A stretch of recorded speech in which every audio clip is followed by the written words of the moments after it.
Shalom. Ini lebih dari 10 orang ini. Shalom.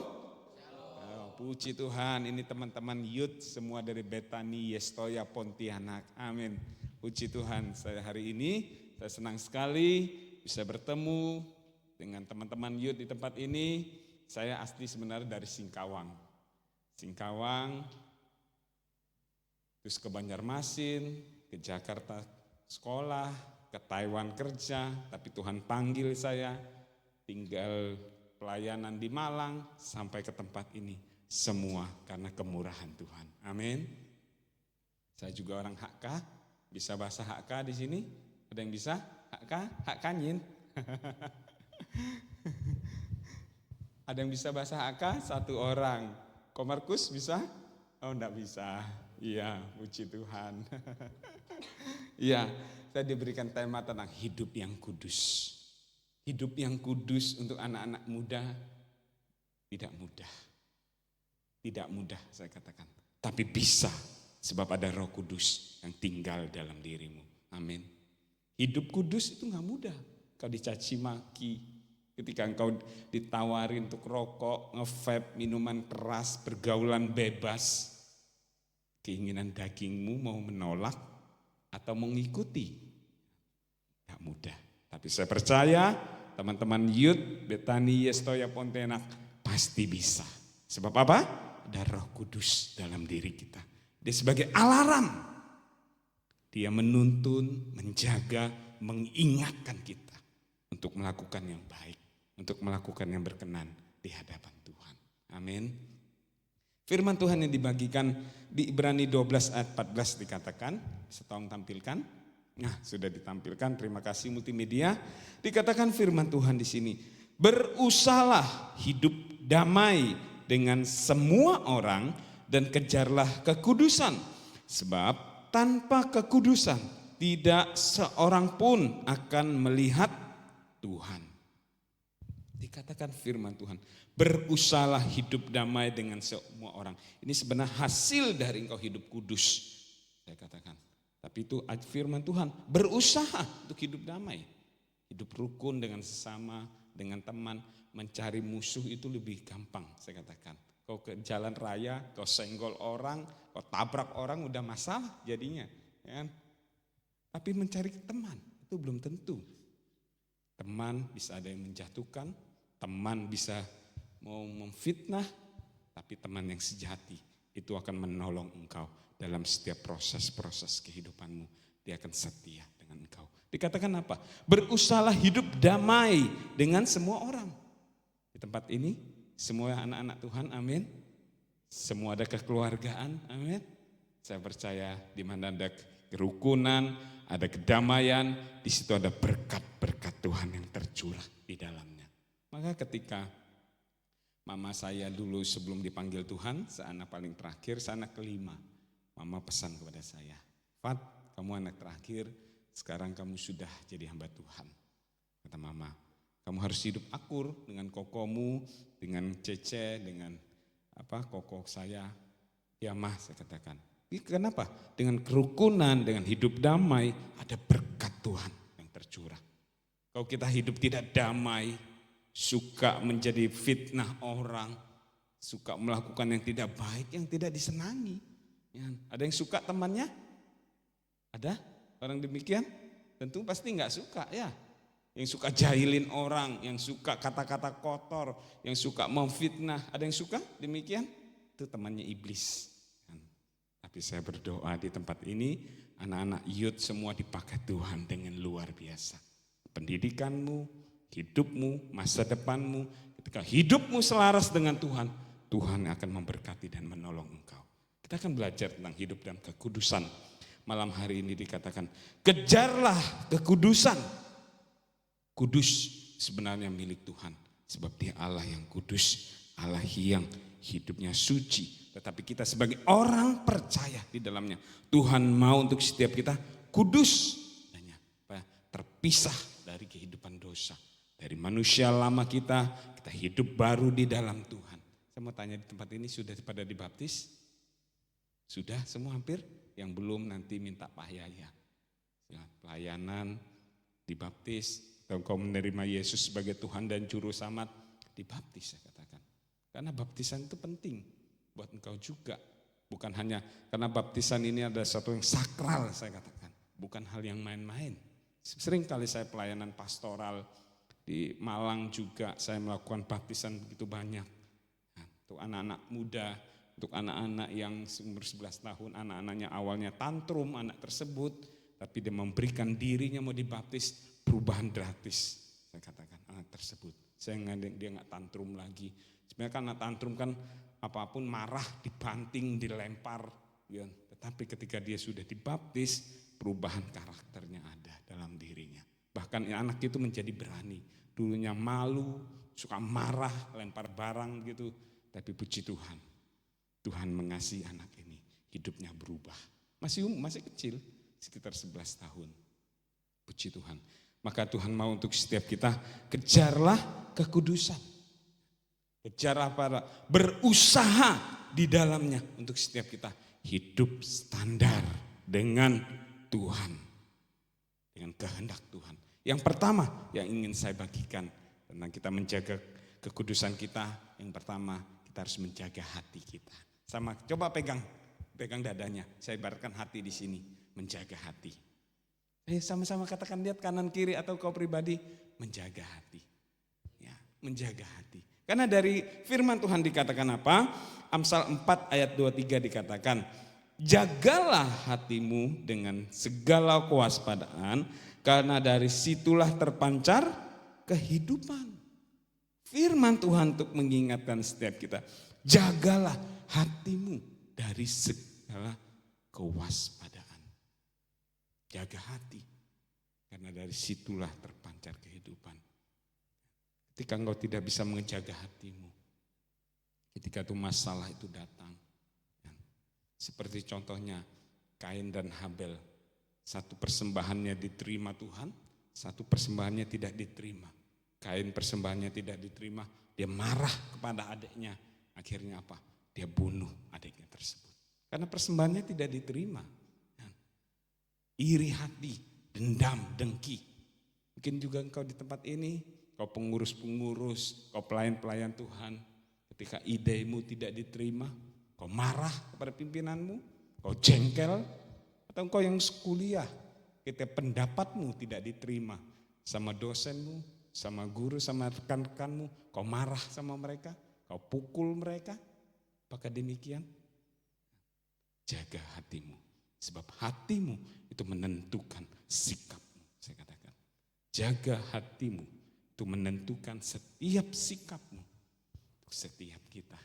Kan sangat penting sekali. Makanya firman Tuhan tadi katakan, jagalah hatimu dengan segala kewaspadaan.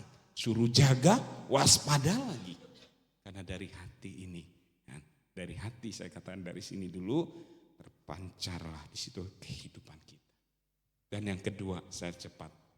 Setelah menjaga hati, kita harus menjaga apa? Pikiran kita juga. Dari sini jaga hati, dan yang kedua menjaga pikiran. Dari pikiran kita hidup kudus dan berkenan di hadapan Tuhan. Firman Tuhan katakan, Filipi 4 ayat 8 dikatakan, jadi akhirnya saudara-saudara, semua yang benar, semua yang mulia, semua yang adil, semua yang suci, semua yang manis, semua yang sedap didengar, semua yang disebut kebajikan dan patut dipuji, pikirkanlah semuanya itu. Itu firman Tuhan. Setiap kita. Ketika kau sudah menjaga hati, harus jaga pikiranmu. Karena pikiran ini medan perang untuk setiap kita. Iblis mengecoh engkau, ketika engkau misalnya kau suruh mencuri. Mungkin orang lain gak melihat, orang tua kita gak melihat apa yang kita mau lakukan. Tapi iblis sudah bermain dalam pikiran kita. Udah ambil aja itu, misalnya saya taruh sini handphone. Ambil aja handphone, gak ada orang lihat kok yang tahu. Papa mama mungkin gak tahu, orang lain gak tahu. Ambil aja uang itu, ambil aja itu barangnya. Pikiranmu sudah main, katakan. Pikiranmu main. Ketika engkau ambil, berarti engkau tidak taat. Ketika ketidaktaatan berarti apa? Ada konsekuensi. Ketika engkau taat, kau tidak ambil, udah engkau pergi. Katakan, kau menang di dalamnya. Maka dikatakan firman Tuhan apa? Pikirkanlah semua yang baik, yang adil, yang mulia, yang sedap didengar. Sebut kebajikan dan patut dipuji. Pikirkanlah itu. Atau pikiranmu pikiran yang kotor, pornografi, itu merusakmu. Hati-hati sekali. Banyak sekali lewat handphone, genggaman kecil handphone itu dapat melihat dunia ini lewat handphone. Bahkan lewat genggaman elektronik yang kecil handphone ini, itu juga bisa merusak kehidupanmu. Kalau engkau tidak mempergunakan itu dengan baik. Bahkan pikiranmu sendiri akan dirusak nantinya. Kecanduan pornografi, kemarin Sabtu saya juga doakan anak, mama anaknya sama satu lagi anaknya. Koko perempuan sama mamanya 3 orang. Kokonya cerita, Pak Afat tolong doakan saya. Saya mau bebas dari rokok. Saya bilang. Terus apa lagi? Minum. Dia bilang, rokok, minum. Ya, itu harus dari komitmenmu sendiri. Sebenarnya pikiranmu, saya katakan, kenapa kamu gak bisa bebas? Kalau saya gak ngerokok, dia bilang, kok buntu ya pikiran saya? Dia bilang gitu. Kok gak nyaman ya? Dia bilang gitu. Kok gak enak ya? Itu pikiranmu yang main. Coba kamu lawan, saya katakan. Lawan. Saya bilang, kamu pasti bisa. Itu hanya pikiran, mindsetmu. Ketika kamu gak bisa, ketika melakukan sesuatu gak bisa, bosan, larinya merokok, nge-vape, minuman keras. Itu cuma pikiranmu. Kamu harus lawan. Saya bilang, kamu pasti bisa. Itu kan anak muda juga. Lawan itu pikiran-pikiran yang tidak baik. Pikiran-pikiran kotor, pikiran-pikiran yang tidak baik. Katakan tadi kan yang tidak patut dipuji, harus kau lawan.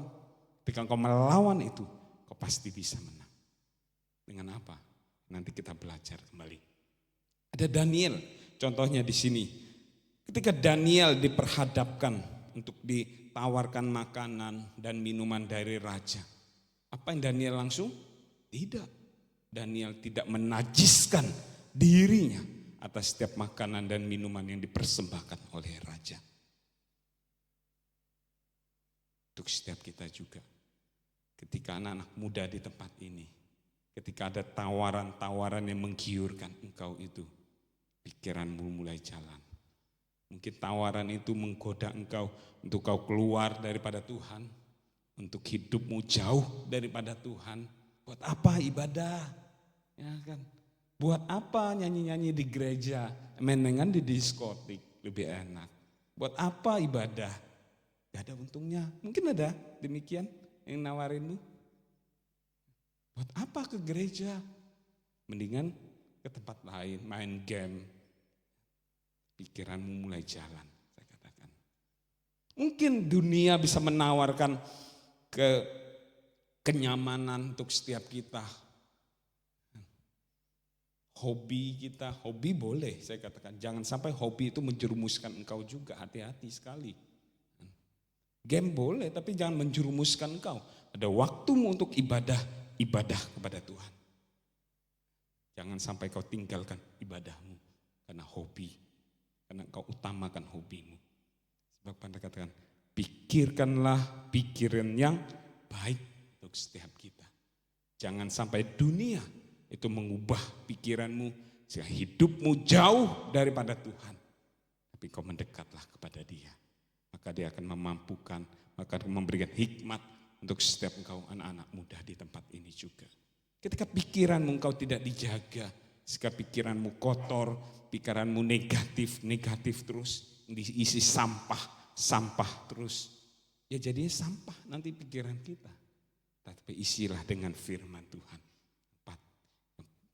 Manis, yang mulia, yang adil. Maka firman Tuhan itu yang memerdekakan untuk setiap kita. Firman yang hidup itu dapat mengubahkan paradigmamu, mengubahkan pikiran setiap kita. Dan yang ketiga, tadi yang pertama, jaga hati, jaga pikiran dan perkataan. Perkataan, coba ngomong, katakan perkataan untuk setiap kita. perkataan ini hati-hati sekali. Perkataan kita bisa menjatuhkan orang. Perkataan kita bisa membangun orang. Dengan kata-kata kita juga bisa meruntuhkan bangsa ini. Hati-hati sekali lagi. Gereja ini juga bisa runtuh, bisa kacau balau. Mungkin dengan adu domba, dengan pertikaian, dari kata-kata. Firman Tuhan katakan, dari satu mulut aku memuji Tuhan, dari satu mulut aku memuliakan Tuhan. Jangan dari satu mulut juga aku mengutuk manusia yang diciptakan Tuhan. Kau pandai bernyanyi, kau pandai main musik, pimpin pujian, tapi hidupmu, perkataanmu tidak dijaga. Saya katakan itu percuma di hadapan Tuhan untuk setiap kita. Saya juga ketika saya mau persiapkan firman Tuhan ini juga kembali kepada saya.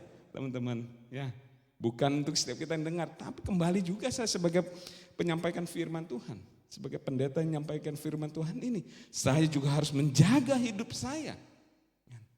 Jangan sampai kita banyak bicara, menjatuhkan orang, mengkritik orang. Maka firman Tuhan di Kolose 3:8 dikatakan di sini, tetapi sekarang buanglah semuanya ini, yaitu geram, marah, kejahatan, fitnah, dan kata-kata kotor yang keluar dari mulutmu. Mungkin kau marah saat ini, kecewa, mungkin ada kata-kata makian yang keluar, jangan sampai. Apalagi kau mengutuk orang tuamu, mengata-ngatain orang tuamu. Jangan sampai, saya katakan, hormatilah orang tuamu, kasihilah mereka.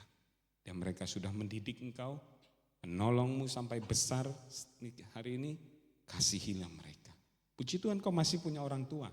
Saya katakan, saya papa mama sudah dipanggil Tuhan. Tapi puji Tuhan mereka sebelum dipanggil Tuhan, mereka bisa terima Yesus sebagai Tuhan dan Juru Selamat kehidupan mereka. Kasihilah orang tua kita selagi masih ada waktu dan kesempatan untuk mereka. Kata apa? Hidupmu untuk setiap kita. Berikan yang terbaik bagi orang tua kita. Cara hidupmu, kata-katamu ketika orang tua mau memerintahkan untuk segala sesuatu. Saya punya anak, satu sudah mau 3 tahun dan yang pertama itu mau 11 tahun. Ketika saya suruh, Senan, tolong kerjakan, saya ambil satu. Ngoceh satu perkataan tapi ngocehnya banyak gitu kan. Loh, papi cuma minta tolong kok ngocehnya panjang sekali, saya katakan. Saya ajari dia. Enggak boleh, saya katakan. Coba papi minta tolong kok. Makanya untuk setiap kita anak-anak muda, hormatilah orang tuamu. Karena orang tuamu itu juga Tuhan yang berikan bagi setiap kita. Kita tidak bisa memilih. Kita mau lahir di orang kaya, di orang miskin, atau orang tidak punya, kita tidak bisa memilih. Tetapi ketika kita punya orang tua, itulah yang Tuhan berikan untuk setiap kita. Kasihilah mereka selagi mereka masih ada. Waktu kapan Tuhan panggil setiap kita, Tuhan panggil orang tua kita, kita tidak ada yang tahu kapan waktunya untuk setiap kita. Beberapa lalu di tempat kami di gereja Betania Stoya Malang, anak muda, Pak Hafad, saya mau dibaptis. Katakan, oh iya, minggu depan ada baptisan, saya bilang. Setelah itu seminggu depan, Pak Hafad nggak bisa, saya sakit, nggak bisa hadir ke baptisan. Oh iya, minggu depan lagi aja, naik selanjutnya. Saya bilang bisa kok, masih ada waktu. Ternyata pada hari Kamis dia mengalami kecelakaan. Panggil Tuhan. Maka kita tidak ada yang tahu. Hargailah waktu, kesempatan hidupmu bersama dengan orang tuamu. Kata apa? Kata-kata kita. Jangan menyakiti orang tua kita. Amin. Kata-kata kita. Jangan menyakiti pimpinanmu. Tuhan tempatkan mungkin di tempat ini ada pimpinan. Gurumu, setiap kita. Kasihilah mereka. Saya percaya ketika kasih Tuhan ada dalam setiap kehidupan kita. Dia memampukan setiap kita. Maka Efesus 4 ayat 29 saya bacakan sini. Janganlah sekali-kali ada perkataan kotor keluar dari mulutmu. Tetapi jika ada perkataan yang baik untuk membangun, sesuai dengan kebutuhan supaya mereka yang mendengarnya beroleh kasih karunia. Firman Tuhan sudah ngajari untuk setiap kita bagaimana kita mau hidup kudus berkenan di hadapan Tuhan. Jangan ada perkataan kotor keluar dari kita. Perkataan kotor apa? Saya nggak mungkin sebutkan di sini. Kalian pasti tahu sendiri. Kan? Kata-kata kotor apa? Kan? Jangan sampai. Maka dikatakan apa? Tetapi perkataan apa? Membangun, memotivasi, mendorong orang untuk mereka bangkit kembali. Jangan sampai kita menjatuhkan orang, menjelekkan orang. Kalau kita menjelekkan orang, sama juga kita menjelekkan penciptanya. Sebab kita ini diciptakan semua sama. Cuma berbeda dengan keunikan karakter masing-masing, saya katakan. Tetapi ketika engkau menghina orang, berarti engkau menghina juga penciptanya. Kata-kata kita menjadi berkat, sehingga apa? Nama Tuhan dipermuliakan lewat kehidupan kita. Untuk teman-teman youth di tempat-tempat ini, saya percaya Tuhan pakai untuk setiap kita jadi berkat bagi banyak orang, sehingga nama Tuhan dipermuliakan lewat kehidupanmu. Dan yang ketiga, kita menjaga kehidupan kita lewat apa? Menjaga perbuatan kita. Di 1 Tesalonika 4 ayat 7 sampai 8 dikatakan sini, Allah memanggil kita bukan untuk melakukan apa yang cemar, melainkan apa yang kudus. Karena itu siapa yang menolak ini bukan menolak manusia, melainkan menolak Allah yang telah memberikan juga rohnya yang kudus kepadamu. Tuhan mau untuk setiap kita, hidup kita berkenan di hadapan Tuhan. Itu apa? Hidup kudus, menyenangkan Dia. Jangan hidup cemar, hidup jatuh di dalam dosa. Setiap kita banyak sekali teman-teman bisa dengar lewat YouTube kah, lewat media sosial. Banyak sekali mungkin ada hamba-hamba Tuhan jatuh, pelayan-pelayan Tuhan jatuh. Lewat apa? Kehidupan mereka, lewat percabulan, pelecehan seksual. Itu perbuatan dia. Ketika Daud, seorang raja, dia berjalan-jalan di sore hari di atas sotoh istananya, dia melihat siapa yang sedang mandi? Betseba. Dia melihat awalnya, hatinya tertarik kepada Betseba. Terus pikirannya kan jalan, kan? Pikirannya jalan, dia ingin memiliki Betseba, terus dia suruh datang ke rumah, ke tempat dia, ke istana, dia malah disuruh Uria suaminya untuk kembali juga. Agar apa? Bisa bersetubuh dengan Betseba. Tetapi Uria tidak melakukan itu, malah Daud memerintahkan Uria untuk maju ke medan peperangan, ditempatkan paling depan. Dia merencanakan hal yang busuk, dia membunuh Uria, saya katakan.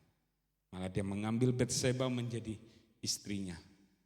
Dari perbuatannya Tuhan tidak berkenan, saya katakan. Akhirnya anaknya apa? Ya mati. Makanya kita harus menjaga perbuatan setiap kita. Beberapa kali saya dengar juga ada seorang hamba Tuhan tinggal di pastori. Tinggal di pastori, ketika sedang ibadah berlangsung, dia di belakang seorang diri, dia mau memperbaiki segala, ada yang sound rusak dia perbaiki. Demikian. Ada seorang anak muda perempuan datang di pastori tersebut minta air, ternyata dia terus habis minta air dia minum, duduk-duduk di sofa situ. Sambil asiknya duduk, namanya perempuan, anak masih muda, dia duduknya enggak sopan gitu, tertariklah yang tadi pelayan Tuhan yang laki-laki ini. Akhirnya apa? Terjadi pelecehan seksual di situ. Sampai akhirnya apa? Pemerkosaan, maaf kata, akhirnya dibunuh anak perempuan tersebut. Karena apa? Dari mata, pikiran, hatinya jalan jahat, timbullah apa? Perbuatan yang tidak baik. Setiap kita. Ketika engkau hidup kudus, biar Roh Kudus yang kudus itu memerintah dari setiap kehidupan kita. Sehingga Roh yang kudus itu menjadi alarm untuk setiap kita. Ketika berbuat dosa, dia sudah menjadi alarm bunyi dalam hati kita. Tidak damai, tidak nyaman. untuk setiap kita. Kita mau taat apa enggak? Kalau kita mau taat berarti ada berkat Tuhan. Kalau kita lakukan, kita terobos, saya katakan untuk kenikmatan sesaat itu, maka akan sesuatu fatal yang ke depan yang kita tidak tahu. Itu akan akibatnya kita tanggung. Maka untuk setiap kita anak-anak muda, saya juga melayani di pemberkatan nikah. Hiduplah kudus di hadapan Tuhan. Dan kekudusan itu Tuhan yang mencurahkan berkat. Setia, perempuan, laki-laki, hidup kudus. Katakan. Dan kekudusan, ya Tuhan memerintahkan berkat. Katakan hidupmu tidak kudus, Tuhan tidak bisa pakai engkau. Ada dosa, ada kutuk nanti jadinya. Tapi kau datang kepada Tuhan. Tuhan yang memberkatimu. Hidup kudus dan menyenangkan di hati Tuhan. Tuhan memberkati setiap kita. Saya undang untuk pemusik bisa naik ke atas. BL untuk bisa naik ke atas. Kita sore malam hari ini. Biar engkau hidupmu hidup kudus di hadapan Tuhan. Menjaga hati kita, pikiran kita, perkataan kita, perbuatan kita. Dengan apa menjaganya? Yaitu doa. Dengan apa? Firman Tuhan. Seberapa banyak kita berdoa pagi hari? Sering doa? Amin. Sering baca firman? Duh, kok gak ada yang angkat tangan ini? Amin. Doa. Karena kau perlu doa. Untuk setiap kita lemah, manusia kita terbatas. Saya katakan, kita perlu doa. Kita perlu firman Tuhan. Firman yang hidup itu memenuhi kehidupan kita. Kita bisa berolahraga untuk tubuh kita sehat, untuk tubuh kita kuat. Kita makan jasmani untuk tubuh kita sehat, tubuh kita kuat. Tapi kita perlu juga makanan rohani untuk apa? Jiwa kita, roh kita diisi dengan firman Tuhan. Untuk setiap kita. Karena firman yang kudus itu berkuasa. Memerintah, memerdekakan pikiran setiap kita. Lihat apa lagi kita bisa menjaga, kita terapkan. Ya komunitas ini. FA, kalau di dalam FA kau bersekutu, kau saling mendoakan di dalamnya. Mungkin kesaksian menjadi kekuatan untuk setiap kita. Dan dengan FA, kelompok sel ini, kau bisa menjaga hidupmu juga. Kau tidak terjerumus dan kehidupan-kehidupan di luar. Firman Tuhan, kebiasaan-kebiasaan yang buruk terdapat merusak dari setiap kita. Jangan sampai demikian terjadi. Yang ketiga apa? Kita harus mengevaluasi diri kita. Kalau kita sudah jauh daripada Tuhan, cepat kembali. Saya katakan, jangan kau terlalu jauh melangkah, akan susah kau kembali. Kata kau sudah jauh daripada Tuhan, cepatlah kembali. Itu lebih mudah bagi engkau. Kau sudah berlari jauh meninggalkan Tuhan, engkau akan kembali maka engkau kelelah jadinya. Tapi sebelum jauh kembali, datang kepada Tuhan, minta ampun sama Tuhan. Dia Bapa yang kasih, Dia yang memulihkan untuk setiap kita. Tuhan memberkati setiap kita.